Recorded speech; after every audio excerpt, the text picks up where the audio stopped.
നമസ്കാരം. News times തുടരുകയാണ്. നമുക്ക് നോക്കാം വാർത്തകൾ അതിവേഗത്തിൽ.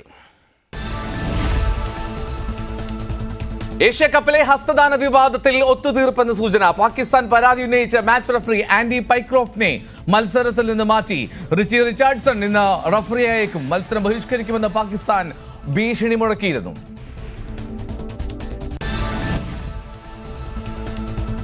മെഡിക്കൽ കോളേജുകളിലെ ശസ്ത്രക്രിയ ഉപകരണക്ഷാമത്തിൽ ഇടപെട്ട സർക്കാർ.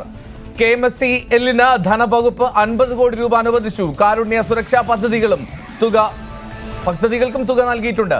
ഉപകരണങ്ങളുടെ കുടിശ്ശിക തുക തീർക്കാൻ ഹെൽത്ത് ഏജൻസിക്ക് 100 കോടി രൂപയും അനുവദിച്ചു. എന്നാൽ മുഴുവൻ തുക അനുവദിച്ചു കിട്ടുന്നതുവരെ സമരം തുടരുമെന്ന് സ്റ്റെന്റ് വിതരണ കമ്പനിക്കാർ വ്യക്തമാക്കി. ഗസ സിറ്റി പിടിച്ചടക്കാൻ ആക്രമണം കടുപ്പിച്ച് ഇസ്രായേൽ. കരയുദ്ധത്തിൽ ഇതിനോടകം നിരവധി പേർ കൊല്ലപ്പെട്ടു. നിരന്തരമായ ബോംബാക്രമണത്തിൽ കൂട്ടപ്പലായനവും തുടരുന്നു.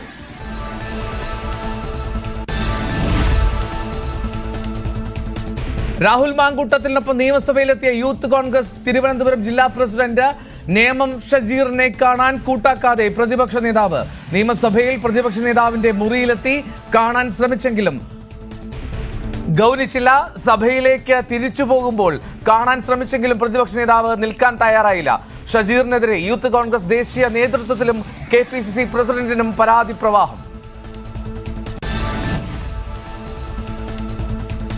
പ്രധാനമന്ത്രി നരേന്ദ്രമോദിയായി തിരശീലയിൽ ഉണ്ണി മുകുന്ദൻ.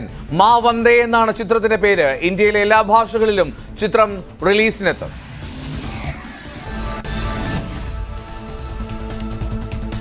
സംസ്ഥാന സമ്മേളനത്തിന് ശേഷമുള്ള പരസ്യ പ്രതികരണത്തിൽ CPI നേതാവ് മീനാങ്കൽ കുമാറിനോട് വിശദീകരണം തേടും.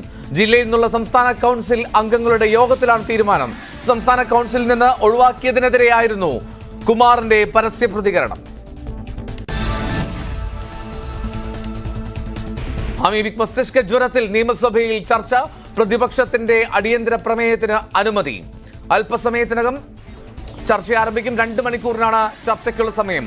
പൊതുജനാരോഗ്യ പ്രാധാന്യമുള്ള വിഷയമാണെന്നും എന്നാൽ പൊതുജനാരോഗ്യ സംവിധാനങ്ങളെക്കുറിച്ച് തെറ്റായ പ്രചാരണം നടക്കുന്നതിനാലാണ് ചർച്ചയ്ക്ക് തയ്യാറായതെന്ന് ആരോഗ്യമന്ത്രി.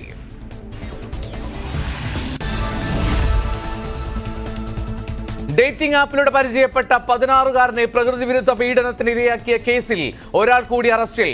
പയ്യന്നൂർ കോറം സ്വദേശി ഗിരീഷ് അറസ്റ്റിലായി. ചന്ദേര പോലീസ് സ്റ്റേഷനിൽ രജിസ്റ്റർ ചെയ്ത കേസിൽ ഒളിവിൽ പോയ സിറാജുദ്ദീൻ ഉടൻ കീഴടങ്ങിയേക്കും.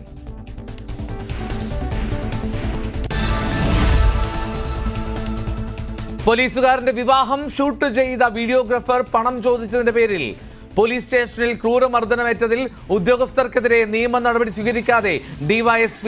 പോലീസ് ഉപദ്രവത്തിന് തെളിവില്ല എന്ന വാദം ഉന്നയിച്ച DYSP മർദ്ദനമേറ്റ മുകേഷിന് കിട്ടാനുള്ള മുഴുവൻ തുകയും CPO അനന്തകൃഷ്ണനിൽ നിന്ന് വാങ്ങി നൽകി. 4000 രൂപ മാത്രം നൽകുമെന്നായിരുന്നു പോലീസ് സ്റ്റേഷനിലെ ആദ്യ നിബന്ധന. പോലീസ് മർദ്ദന പരാതി ഒഴിവാക്കാനാണ് മുഴുവൻ തുകയും വാങ്ങി നൽകിയത് എന്നാണ് സൂചന.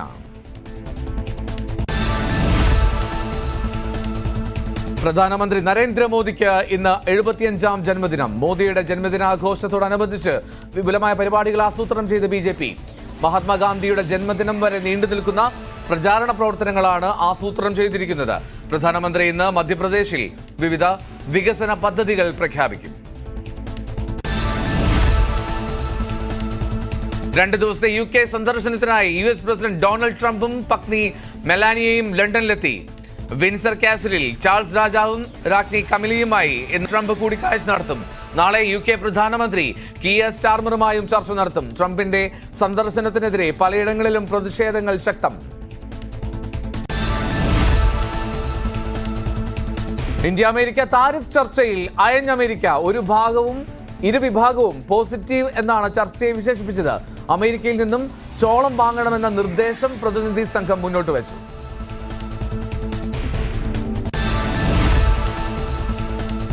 പാകിസ്ഥാൻ പ്രധാനമന്ത്രി ഷഹബാസ് ഷരീഫുമായി കൂടിക്കാഴ്ചയ്ക്കൊരുങ്ങി US president Donald Trump. Pak സൈനിക മേധാവി അസിം മുനീറും കൂടിക്കാഴ്ചയിൽ പങ്കെടുക്കും. സെപ്റ്റംബർ 25-ന് UN പൊതുസമ്മേളനത്തിനിടയിലാകും കൂടിക്കാഴ്ച.